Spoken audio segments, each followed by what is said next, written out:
So they had that. And then we get to the main event of the evening. Aldis and Pierce in the ring. They're both going to try to sign Randy Orton.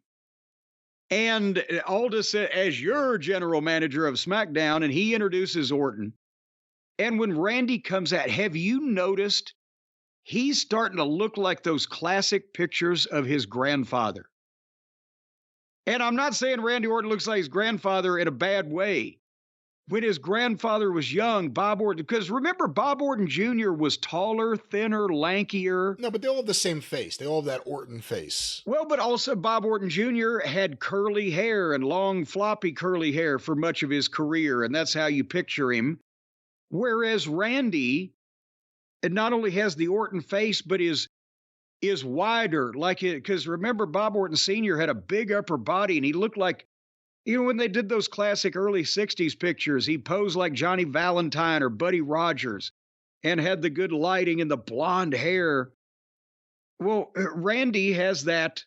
I mean, he's jacked. He looks like the Big O, Bob Orton Sr.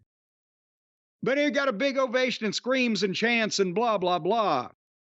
And Aldis and Pierce start arguing and pitching their shows. They both got the clipboard with the contracts. One says Raw and one says SmackDown.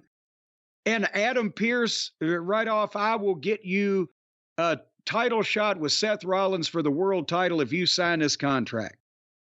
And Aldis counters that with, I will give you the guys that took you out, the Bloodline, if you sign this contract. And just then Paul comes out, Heyman, and he takes over the show as he usually does, and not in a bad way again. It's just, he's so good. And, well, Randy Orton's back looking for revenge. Well, there's going to be no RKOs handed out tonight and no decision made by Randy Orton because the Bloodline's going to make your decision for you. And it is, get them, boys. And here comes Solo and Jimmy out. Now, again, I'm thinking it's the perfect time for this to happen, just like it was in the girls' promo when it got interrupted. But these guys, they make it look more like the shit is actually transpiring in the moment. Do you see what I'm trying to say, Brian? I do. They have a more experience. There's a little more. But anyway, here comes Solo and Jimmy. And Orton fights back, but they outnumber him. But then L.A. Knight's music hits, and L.A. Knight hits the ring and makes a comeback. And now, every time he hits somebody on a comeback, the people are yelling, yeah. Yeah, yeah, yeah, yeah. And they love doing that, so they're probably going to keep on doing it. And L.A. and Solo fight off through down the entranceway to the back, and Orton hits the draping DDT on Jimmy, and the fans go crazy calling for an RKO because that's what they want. They want to hear Punk talk. They want to see Randy RKO people.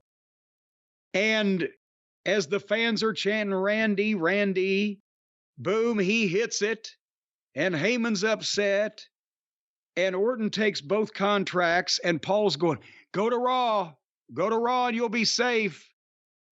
And Orton pitches the Raw contract over his shoulder and signs the SmackDown contract. I believe he should have probably held the contract up a little bit better for people to see which one he pitched, but Pierce did a good job of selling it on the floor. That's what I was going to say. Pierce is the one who got that over because otherwise it's just a folder in the air. Yeah, and it was spinning, and probably, he could have put somebody's eye out with it. Call Stephen P. New. But anyway, he signed the SmackDown contract.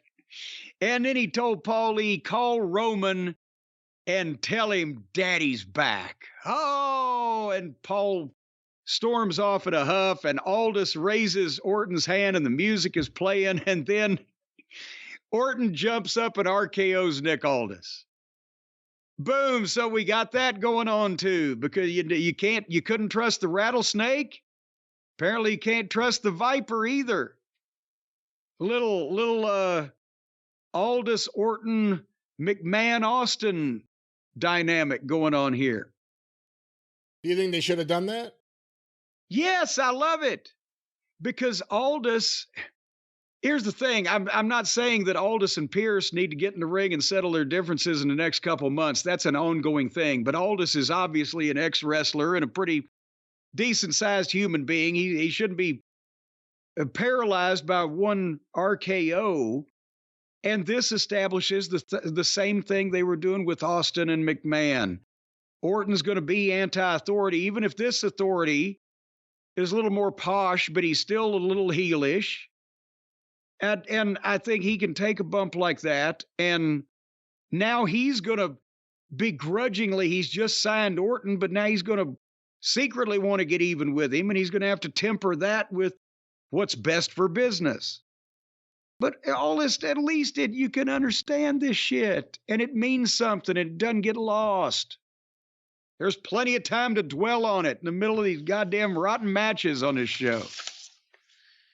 But that was Smackdown. And Randy Orton is now on Smackdown. And he is signed, sealed, and delivered. But I bet, Adam Pearce, could Pearce get goddamn Punk as a result of this? Could he go on a bidding frenzy? You don't know what's going to happen, but it's all stars. Are they about to repeat the same thing? If Punk's going to be on SmackDown, will once again Pearce show up and they'll both try to sign him, and then Punk goes to Raw and it evens things out? Well, but maybe Punk don't want to go anywhere, because maybe Punk says, I'm back. I didn't say I was, going to fucking limit myself. Maybe he's a free agent. He's not necessarily, wanting to play ball with anybody. Who knows? We got to wait and find out.